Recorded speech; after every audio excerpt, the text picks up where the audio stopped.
Stories you often hear are all about acts of heroism, but not this one. Consider this story a warning. Mercenaries are common in Brexin, so the fact that this story includes a group of mercenaries shouldn't come as much of a surprise. But mercenaries also come in many shapes and sizes. This particular band of money-hungry mercs involves 3 key players, and if you've lived in Brexin, or you're just passing through, you know of them. Firstly, there's Zayla. Don't ask me how a run-of-the-mill sorceress specializing in teleportation magic and having a knack for sweets is the most normal of the bunch, but somehow, she is. I wouldn't underestimate her, though. If she turned you into a toad, you could consider yourself lucky. I once bore witness to a job that they were involved in, and she seared a demonic melanclin right down to its bones, and then froze the bones and stepped on them. Don't know what a demonic melanclin is? Well, that's a story for another day, I suppose. Next up, we have Luxy. Don't let her pretty, cutesy name fool you. While Zayla turns the demons to dust, a lot of us here in Brexin think Luxy is a demon herself. Pale skin, so pale it's like she's been coated in white paint. At least that's what the few people who have seen the skin under her hood say. If you see these mercs and Luxy is with them, you should be scared, but not as scared as you should be when you see them without her. That means she's in the shadows somewhere, and your throat is as good as slit. She'll flay you if the price is right, and from what I hear, the asking price is usually not as high as you would think. Just the thought of Luxy gives me the chills. But there is still one more in the group we didn't mention yet. Burch. They call him the Brexin Butcher, and for good reason. Before he met Zayla and Luxy, he would only take jobs that were located in Brexin. He felt it was the best way to build his reputation, but the next thing you know, he's terrorizing the people of this town day in and day out. Let's face it, a town which most mercenaries call home isn't going to have a lot of rules.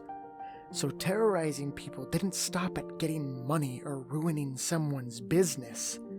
No, if you wanted someone in Brexin dead, you called Burch. That's not to say the killing didn't stop when he met Zayla and Luxy. If anything, it got worse. But the girls helped Burch expand his horizons, and these 3 menaces started finding work elsewhere. Yet, there isn't a soul in Brexin still breathing that has forgotten a day 3 years ago. The day these 3 mercs found each other. Not to sound cliche, but it was a day like any other. Burch often spent his mornings taking jobs in local Brexin bars, his afternoon executing the job, and God knows what at night.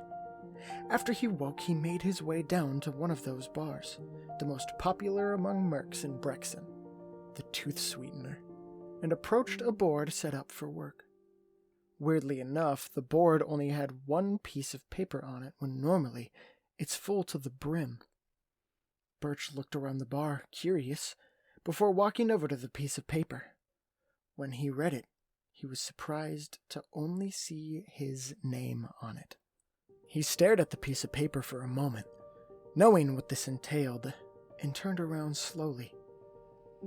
Everyone else in the bar was now standing, and their weapons were drawn.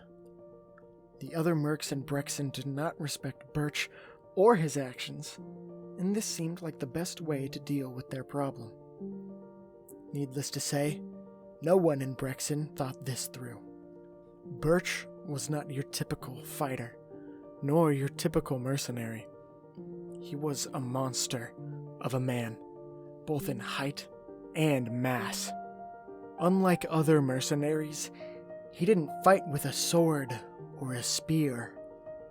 He just used his bare hands.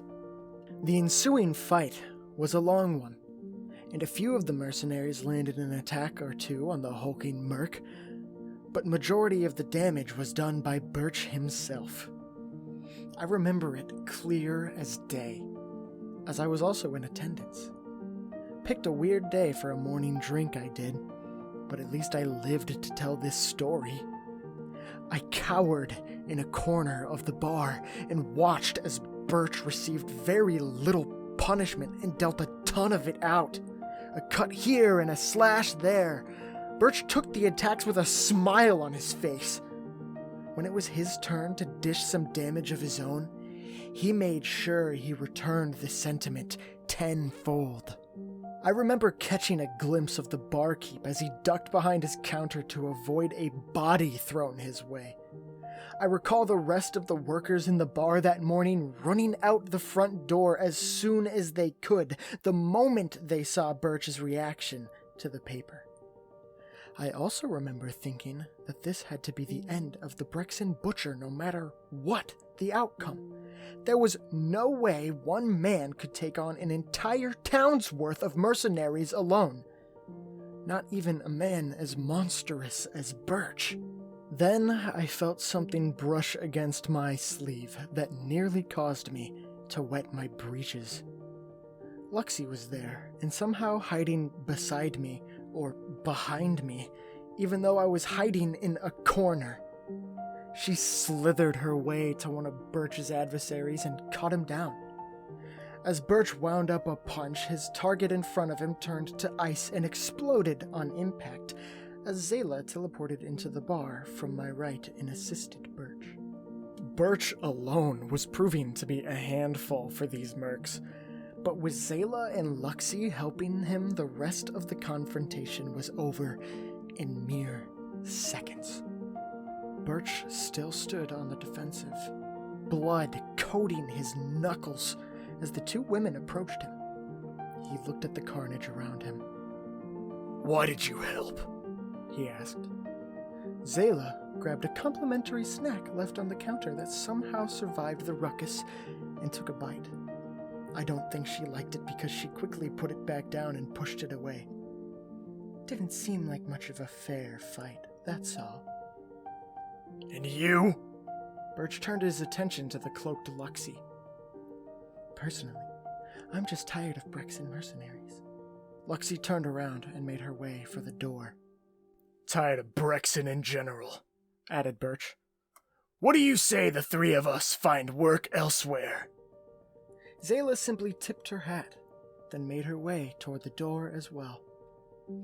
Burch wiped some blood from his mouth and laughed as he followed the two women out, but not before stopping and locking eyes with me. I was a bit surprised, to say the least.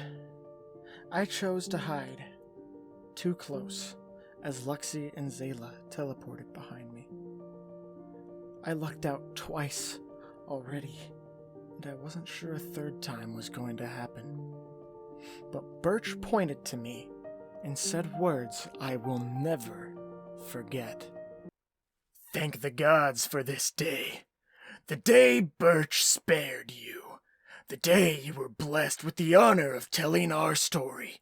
And pray every night of your life to whatever you believe in, that you never cross paths with us again."